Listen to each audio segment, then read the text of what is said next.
सर्व स्वाभाविक तथा नैमित्तिक अपनी अवस्था रूप गुण पर्याय भेदों में व्यापने वाला यह आत्मा शुद्ध न से एकत्व में निश्चित किया गया है।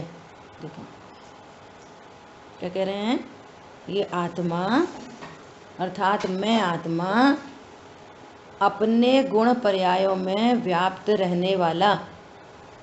गुण पर्यायों में कौन है? अंगूठी में कौन है? कल चर्चा की थी सोने की। अंगूठी में कौन है? सोना द्रव्य। कुंडल बन गए, पर्याय बदल गई, सोना बदला, अवस्था बदल गई। सोना बदला? सोना नहीं बदला। वही का वही एक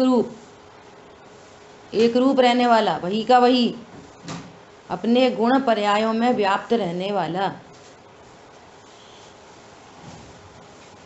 यह आत्मा शुद्ध न से एकत्व में निश्चित किया गया है। एक रूप ही रहता है, अपने एकत्व में रहता है।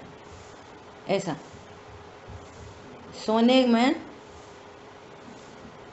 किट्टी कालीमा सहित सोना है और सोना एकदम किट्टी के संयोग से कालीमा सहित दिख रहा है, तो वो कालीमा में भी कौन है बोलो?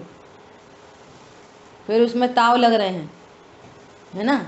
अब वो हो गया 10 टंच का, 12, 18, 22, 24। तो इन सब अवस्थाओं में कौन व्याप्त है? किसकी प्रोसेसिंग हो रही है? कौन है यहाँ पर? तो कह रहे हैं एक रूप सोना, एक रूप रहने वाला सोना। बोले इस बात में हमें कोई शंका है कि सोना बदल जाता है, कम हो जाता है, ज़्यादा हो जाता है? 10 किलो मिट्टी की प्रोसेसिंग की और वो स्वर्णकार बता रहा है कि इस 10 किलो मिट्टी में समझो 250 ग्राम सोना होगा, तो प्रोसेसिंग चल रही है, हैं? और प्रोसेसिंग चलने में वो उसकी अवस्थाएं बदल रही हैं, है ना। सोने का वजन, सोने का स्वरूप जो एक रूप से रहता है, बोलो उसमें क्या बदलाव हो रहा है? अवस्थाएं बदल रही हैं, सोने में क्या बदलाव हो रहा है? यहाँ पर कितनी के शब्द देखो, कितने गंभीर और एकदम सॉलिड। यह आत्मा शुद्ध न से एकत्व में निश्चित किया गया है। यह आत्मा शुद्ध न से एकत्व में निश्चित किया गया है, ये अपने एकत्व को नहीं छोड़ता। ऐसा देखो ऊपर क्या लिखा है, सर्व स्वाभाविक तथा नैमित्तिक अपनी अवस्था रूप। ये क्या है? सर्व स्वाभाविक और नैमित्तिक अपनी अवस्था रूप। 1 मिनट होल्ड करना है। सर्व स्वाभाविक और नैमित्तिक अपनी अवस्था रूप गुण पर्याय भेदों में व्यापने वाला।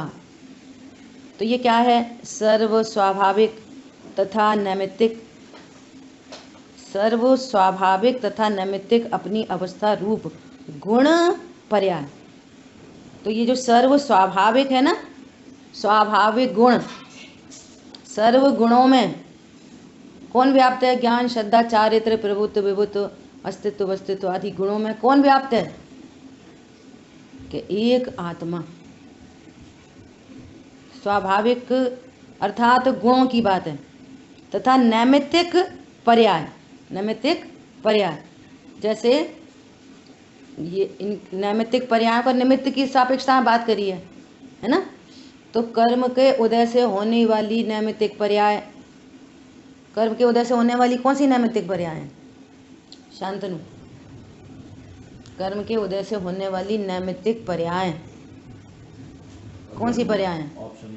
अरे हाँ, राग द्वेष की पर्याय, अज्ञान पर्याय, मोह, अज्ञान, मोह, राग द्वेष। ठीक है।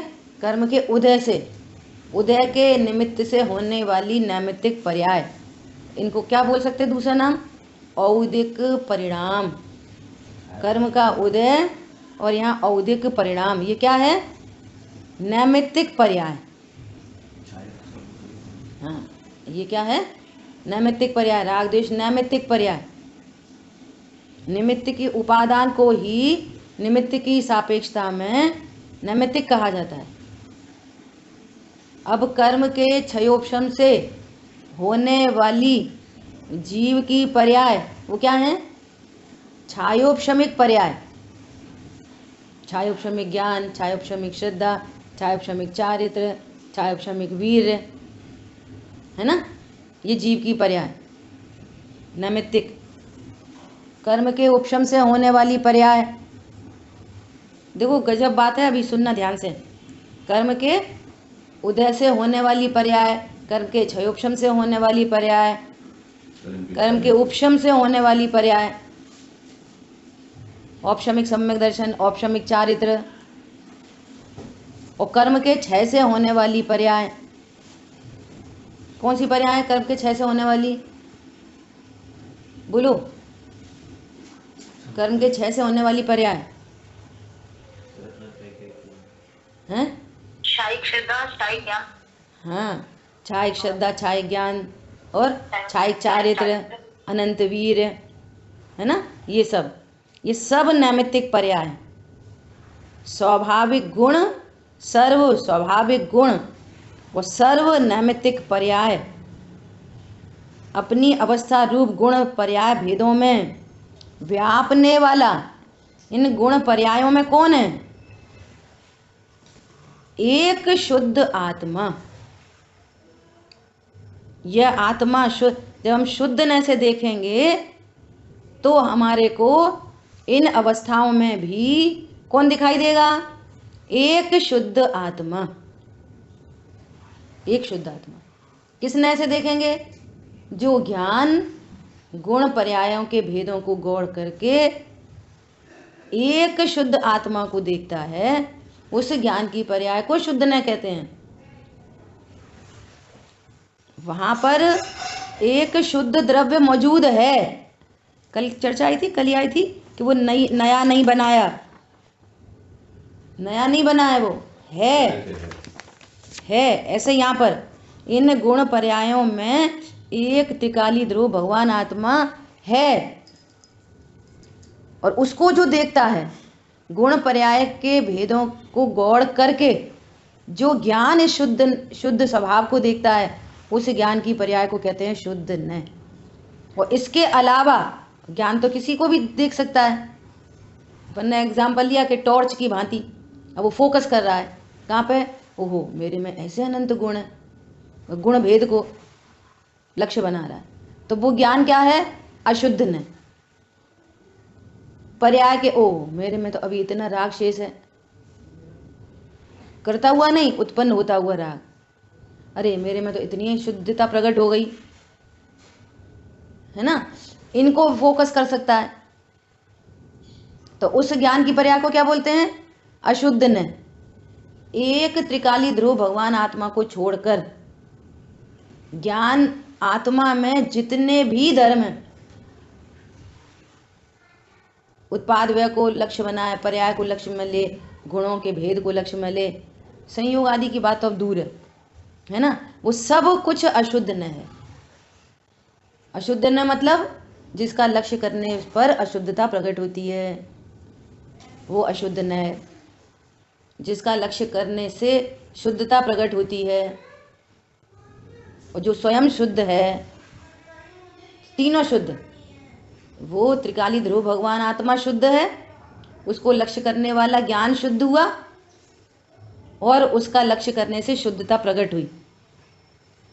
समझ आई बात? और इसके अलावा सब अशुद्ध है।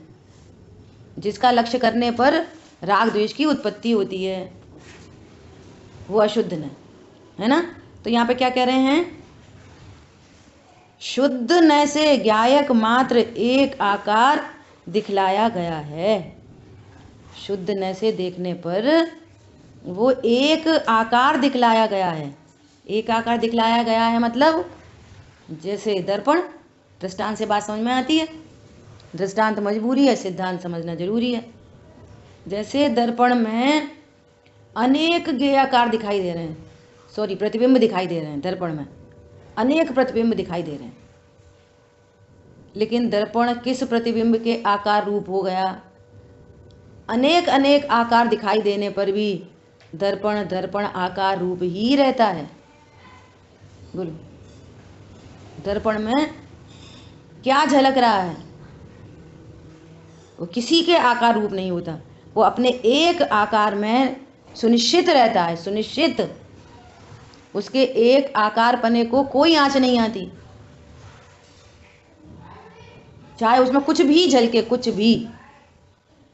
इसी प्रकार शुद्ध न से गायक मात्र एक आकार दिखलाया गया है, अर्थात उसे सर्व अन्य द्रव्यों और अन्य द्रव्यों के भावों से अलग देखना, श्रद्धान करना, सो नियम से सम्यक दर्शन है। नियम से सम्यक दर्शन है।